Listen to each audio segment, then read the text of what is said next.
안녕하세요. 김쌤입니다. 자, 오늘은 회계 순환 과정에 대해서 한번 학습을 해보도록 할게요.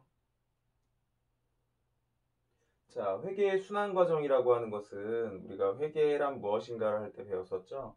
자, 회계라고 하는 것은 거래가 시작을 해서 마지막에 이해관계자들에게 재무제표라고 하는 보고서를 작성하는 일련의 과정이라고 했습니다. 그래서 회계 순환 과정이라고 하는 것은 거래가 발생하면 그것들을 장부에다가 기입을 하고 그리고 마지막에 보고서까지 작성하는 이 한 사이클을 회계 순환 과정이라고 합니다.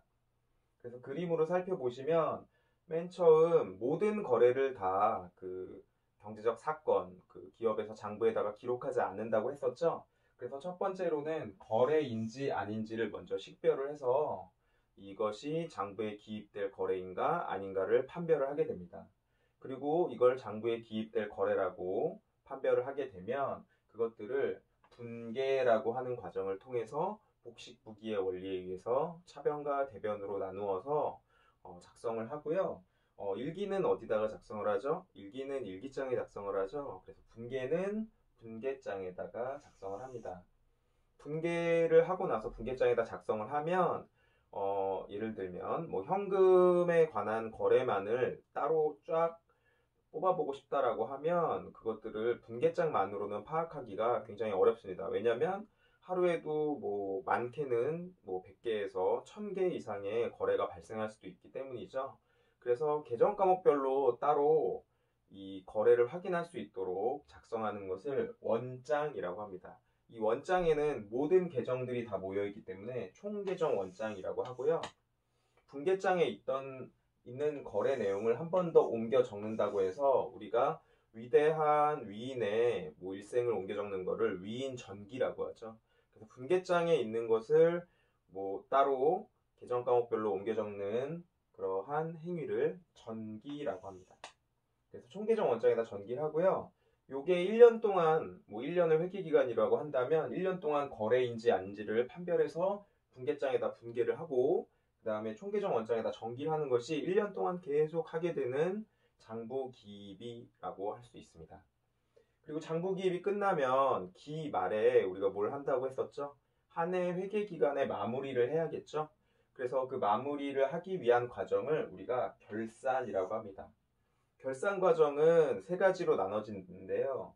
결산을 준비하는 결산 예비 절차, 그리고 결산을 실행하는 결산 본 절차, 그리고 마지막에 최종 보고서를 작성하는 결산 보고서 작성 절차로 나눌 수 있습니다.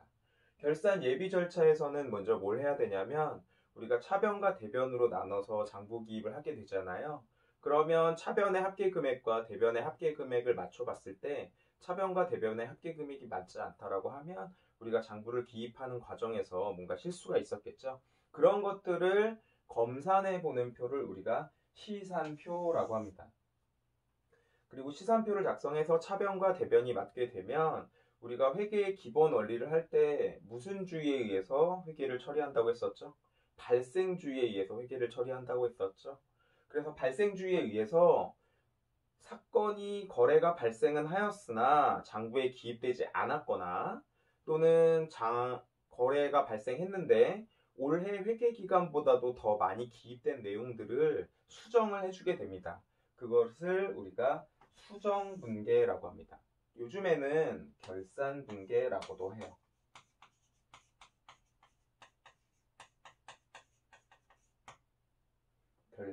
결산정리분계라고도 합니다. 그래서 수정분계를 하게 되면 우리가 발생주의에 의해서 장부에 기입되지 않았던 내용이나 또는 장부에 너무 많이 또는 너무 조금 기입된 내용들을 수정을 하게 되고요. 이 수정을 하게 되면 또다시 분계가 발생하게 되고 분계가 발생한 거를 전기를 하게 되겠죠. 그러면 차변의 합계금액과 대변의 합계금액을 다시 한번 맞춰보게 됩니다. 그래서 시산표를 작성을 다시 하게 되는데요. 그래서 기말 수정분계 하기 전에 작성하는 시산표를 수정 전 시산표라고 하고 기말 수정 분계 후에 작성하는 시산표를 수정 후 시산표라고 합니다. 그래서 결산 예비 절차에는 수정 전 시산표 작성부터 기말 수정 분계, 수정 후 시산표 작성까지의 절차를 하게 되면 우리가 결산을 하기 위한 준비 과정이 되고요. 그러면 본 절차에서는 뭘 하게 되냐면 올해 회계 기간이 끝나서 이제 장부를 마무리를 해야 되잖아요. 그러면 장부를 닫아주는 것을 하게 됩니다. 그것을 우리가 마감이라고 합니다. 마감. 그래서 이 마감이라고 하는 것을 결산 본 절차에서 하게 되고요. 우리가 손익계산서와 재무상태표를 전에 배웠는데 우리가 손익계산서 상에서 수익과 비용을 비교해서 순이익이 발생하거나 수익이 더 많아서 또는 비용이 더 많아서 순손실이 발생하게 되면 그것이 어디에 영향을 끼친다고 했었죠? 자본에 영향을 끼친다고 했었죠? 그래서 자산, 부채, 자본, 수익, 비용이라는 5가지의 큰 어떤 계정의 흐름 중에서 우리가 수익과 비용을 먼저 마감을 하게 됩니다. 그래서 수익과 비용, 손익계산서에 있는 수익과 비용의 계정을 먼저 마감을 하고요. 그 다음 수익과 비용의 계정을 한 군데다 모아서 수익이 큰지 비용이 큰지를 비교해 보는 것을 집합손익계정이라고 합니다. 손실과 이익 계정들을 다 모아라는 뜻일까요? 집합, 모이라는 뜻이겠죠.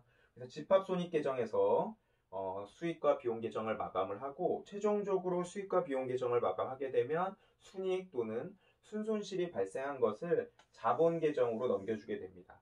그리고 나서 재무상태표 계정인 자산, 부채, 자본 계정을 마감을 해서 장부를 닫게 되면 올해의 회계의 자산, 부채, 자본, 수익 계정을 모두 마감하게 되는 거겠죠.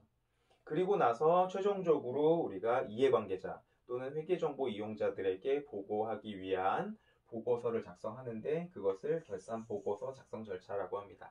그래서 재무제표라고 하는 우리가 저번 시간에 배웠죠. 5가지 재무상태표, 손익계산서, 현금흐름표, 자본변동표, 주석까지 이 5가지의 재무제표를 작성하게 되면 올해 회계기간이 끝나게 되는 겁니다.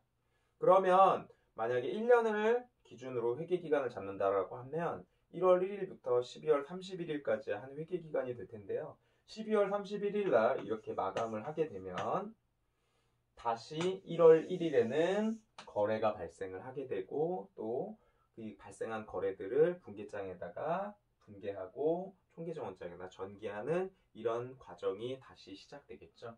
그래서 이러한 과정을 우리가 회계 순환 과정이라고. 자, 기출 문제를 한번 풀어볼까요? 자, 다음 중 회계의 순환 과정으로 가장 올바른 것은 우리가 처음과 끝만 잘 잡아도 일단은 처음에는 뭐예요? 거래인지 아닌지 식별한다고 했었죠? 그러면 3번과 4번은 아니게 될 거고 마지막에 재무제표를 작성한다고 했었죠. 그 다음 거래가 발생하면 우리가 분계장을 먼저 작성할까요? 아니면 총계정 원장을 먼저 작성할까요? 분계장을 먼저 작성한다고 했었죠? 그래서 거래가 발생하면 분계장에다 분계를 하고 총계정 원장에다 전기를 한다고 했었죠? 그래서 정답은 바로 나왔네요. 2번인데 결산 과정도 맞는지 한번 볼까요? 자, 결산 예비 과정에는 수정 전 시산표를 작성해서 먼저 차변과 대변이 맞는지를 확인하고 그다음 기말 수정 분계를 발생주의 회계의 원칙에 의해서 기말 수정 분계를 하고요. 그다음 수정 후 시산표를 작성하고 우리가 자산, 부채, 자본, 수익, 비용 계정 중에서 수익, 비용 계정을 먼저 마감하고 그리고 집합손익으로 다 모아서 자산, 부채, 자본 계정을 마감한 다음 보고서를 작성한다고 했었죠. 그래서 정답은 2번이 되겠습니다.